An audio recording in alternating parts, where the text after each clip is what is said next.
Hi, my name is Stuart Mullen, and I'm a student in the Behavior Analysis and Therapy program, and I'd like to thank Dr. Dixon, Dr. Redner, and Dr. Hurst for participating on the defense committee for my thesis. My thesis is titled The Emergence of Equivalent Tactile Visual Auditory Relations Using the Peak-E Curriculum with Children with Autism and Developmental Disabilities. The prevalence of developmental delays and disabilities in children under 5 in the United States and Canada is relatively high. In fact, it's estimated that 1% to 3% of children under 5 are diagnosed with developmental delays or disabilities in the United States or Canada.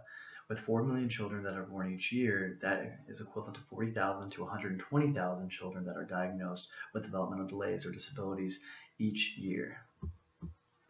More specifically, the prevalence of autism is very high in children under 5 in the US and Canada, and is increasing each year. A high prevalence for autism and developmental delays raises the need for treatments, and applied behavior analysis is a field that provides several tools to treat symptoms of autism and developmental delays. It helps to decrease problem behaviors and make improvements in skill acquisition, and it helps individuals learn necessary skills to live and interact in society by teaching language and cognition skills.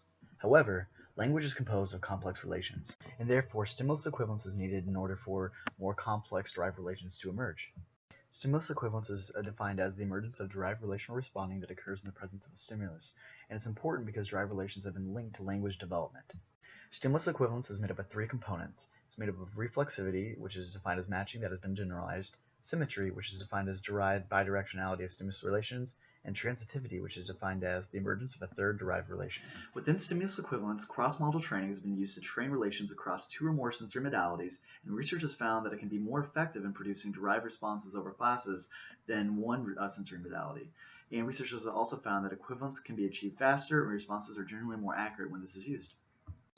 A curriculum that combines traditional verbal operants and stimulus equivalence to teach language and cognition is the Promoting the Emergence of Advanced Knowledge Relational Training System, known as Peak Relational Training System.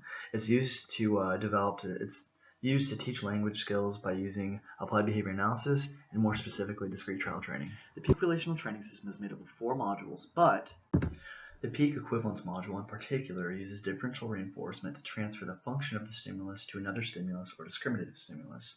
And equivalence actually occurs when the functions become equivalent to each other and the individual responds to them similarly as to the prior stimulus. The PEAK-E uses stimulus equivalence and incorporates reflexivity and transitivity and symmetry, and it can also use cross-model training to directly train relations across 2 or more sensory modalities. The purpose of the current study is to evaluate the efficacy of the cross-module training programs in the Peak Equivalence module in using arbitrary symbols, arbitrary spoken words, and tactile discrimination. 2 participants were included in the study. One is a 4-year-old who's diagnosed with autism, and the other is a 5-year-old with a developmental delay. The study was conducted in an elementary school in southern Illinois in a pre-kindergarten special ed classroom, and the sessions took place at an isolated area of the classroom at a table. The materials included a pre-assessment from the Peak Equivalence module that was titled Reflexivity Intermediate Program 2, and that was a 1-page document that included instructions for testing reflexivity and an area to record if the participants have the skill. Peak-E Symmetry Programs 9C and 9K were used, and they included the same tactile stimuli of a wooden block, white feather, cotton ball, 1 inch by 1 inch double-sided piece of sandpaper, and a brown paper bag to conceal them. And the arbitrary symbols displayed to the right were used for the Symmetry 9K program. Also, the Peak-E module datasheets were used.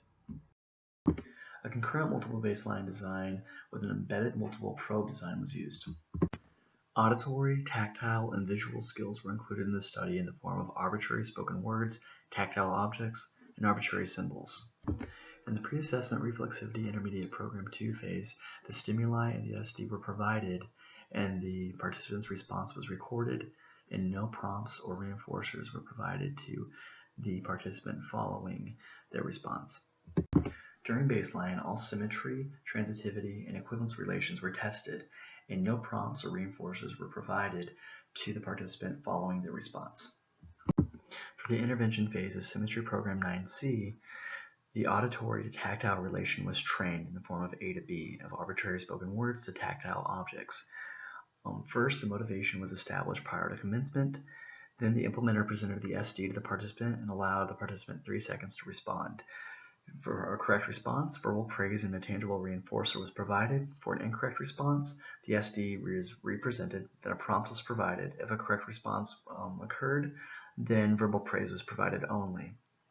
Mastery criterion is reached whenever the participant scores 3 consecutive sessions of at least 90% correct responding.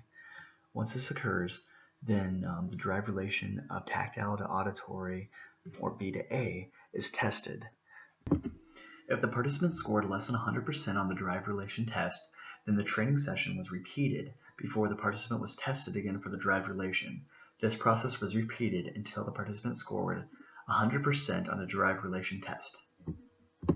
Once the participant scored 100% in the test for the derived relation of B to A, then the symmetrical relations of B to C and C to B from the program Symmetry 9K were probed. During the probes for the symmetrical relations of B to C and C to B, no prompts or reinforcers were provided, and only the responses of the participants were recorded. Following the intervention of Symmetry Program 9C, a second baseline phase was implemented where it tested for symmetry, transitivity, and reflexivity. Following the second baseline phase, the second intervention of Symmetry Program 9K was implemented. The same procedure for the Symmetry Program 9C was used for the Symmetry Program 9K. The B to C tactile to visual relation was directly trained, and once it reached the mastery criterion of 3 consecutive sessions at 90% or above, then the derived relation of C to B was tested. Similar to the Symmetry Program 9C, if the participant scored less than 100% in the derived relation test, then they were retrained and then retested, and that was repeated until the participant scored 100% on the derived relation test. At the end of the intervention phase of Symmetry Program 9K, the symmetrical relations from Symmetry Program 9C were probed. The final baseline phase was conducted following the intervention phase of Symmetry Program 9K. Similarly to all the other baseline phases, all the relations for symmetry, transitivity, and equivalence were tested. And again, during these testing phases, no prompts or reinforcers were provided to the participants. The results are presented in this multiple baseline graph that displays the average peak score per session. Ben and Billy both scored 100% correct responding for the reflexivity pre-assessment phase. Ben displayed a low level of correct responding in baseline. In Symmetry Program 9C, Ben scored 20% on the auditory tactile relation, scored 0% on the tactile auditory relation, and in Symmetry Program 9K, Ben scored 10% in the tactile visual relation and 20% in the visual tactile relation. For transitivity, Ben scored 40% for the auditory visual relation, and for equivalence, Ben scored 40% for the visual auditory relation. For the intervention phase of Symmetry Program 9C, Ben displayed an increasing trend for the trained auditory to tactile A to B relation, and he mastered the training in 5 sessions. After following the training, when he was tested for the derived relation of the tactile to auditory or the B to A relation, he scored 100%. Whenever he was probed for the symmetrical relations for the Symmetry Program 9K, Ben scored 10% for the B to C and C to B relations. In the second baseline phase, the Symmetry Program 9C relations of A to B and B to A maintained at a high level of 100%, and then the other relations of Symmetry Program 9K were scored for B to C was scored at 20%, from C to B was scored at 10%, and then for the transitivity relation of A to C, Ben scored 30%, and then for the equivalence relation of C to A, Ben scored 20%. In the second intervention for the Symmetry Program 9K, Ben displayed an increasing trend for the trained relation of tactile to visual, or B to C, and he achieved master criterion after 7 sessions. And then after that, he was tested for the derived relation of C to B, or visual to tactile, where he scored 80%. Then he was retrained for 1 session, and where he scored 100% of correct responding, and then he was retested for the derived relation of C to B, where he scored 100% of correct responding. Then the symmetrical relations for Symmetry Program 9C were probed, where Ben scored 100% correct responding for each of those probes. In the final baseline phase, Ben achieved a significantly higher level of correct responding. In the baseline phase for Billy, he scored at a low level for all symmetry, transitivity, and equivalence relations. And since it was a multiple baseline design, then Billy was tested for each relation twice. He did not achieve a score higher than 40% of correct responding on any of the tested relations in baseline. For the intervention phase for Symmetry Program 9C, Billy achieved an increasing trend in correct responding for the directly trained relation of A to B, and then he mastered the training in 5 sessions. And once he mastered the training, then the derived relation was tested, where he did not achieve 100% correct responding until it was the 5th test. So he was retrained and tested 5 times before he met the 100% correct responding. When Billy was probed for the symmetrical relations of Symmetry Program 9K, he achieved a low level of scoring for the B to C relation and the C to B relation. He scored 10% for the B to C relation and 30% for the C to B relation.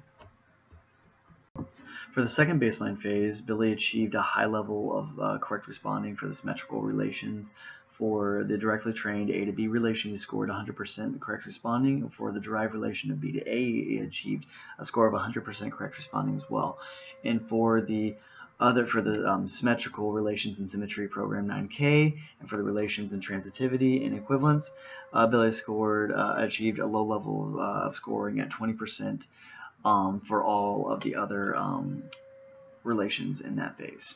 For the second intervention of the Symmetry Program 9K, Billy achieved master criterion in 7 sessions for the trained B to C relation, and when he was tested for the derived relation of C to B, he achieved a score of 100% correct responding. And then once he was probed for the symmetrical relations of Symmetry Program 9C, he achieved a score of 100% on the directly trained A to B relation and a score of 90% correct responding on the B to A derived relation. In the final baseline session for Billy, he achieved a high level of scoring for all relations that were tested. For the symmetrical relations of 9C, he achieved 100% of correct responding for the directly trained A to B relation. He achieved 90% of correct responding for the B to A derived relation, and for the symmetrical relations for 9K, he achieved 90% correct responding for the directly trained B to C relation, and he achieved 100% correct responding for the derived relation of C to B. And then for transitivity, he achieved 80% of correct responding and 70% of correct responding for equivalence for those relations. The P&D was calculated at 100%, and the trial-by-trial IOA was calculated at 94% for 40% of the sessions. The results successfully demonstrated the emergence of derived relations in transitivity and equivalence for each participant following the direct training of relations in Symmetry Programs 9C and 9K. It indicated that PEAK-E is an effective assessment and procedure when used to teach language and cognition skills to children with autism and developmental delays. The derived relations emerged quickly, similarly to the results found in past research as well. There were some limitations, though. Some SDs were presented in a way that may have provided participants with scores that represented higher percentages of skills than what was that was already in the repertoire. For example, Symmetry Program 9K testing required the presentation of an arbitrary symbol and the presentation of a comparison tactile object. Then the participant was asked, was that the same? Therefore, the participant had a 50% chance of correctly responding to that SD. Also, competing contingencies were present in the classroom. The sessions were taking place in an isolated area of the classroom, but the participant was still exposed to any noises that were made by other students and by any interruptions that the class might have had whenever anybody happened to walk past that isolated area of the class. There was also limitations to generalization and maintenance. The study took place over a short amount of time, and maintenance data was never collected. Also, the same setting was used for every single session, therefore generalization of settings could not take place. Also, only 2 participants were used in the study, which could have limited the generalization of participants. Future research should use more randomized methods of selecting participants to generalize across participants and also to use more than just 2. Future research should also take place over a longer period of time and collect maintenance data. Also, future research should be conducted in settings with less competing contingencies. And then future research could also expand on the results by evaluating correlations and being compared with other assessments. So therefore, overall, future research and studies could go ahead and solve for limitations, assess correlations, and compare to other assessments. And overall, the research to evaluate the efficacy of PEAK-E will hopefully lay the groundwork for future research to expand on the current findings and to continue to evaluate the effectiveness and benefits of the PEAK equivalence relational training system.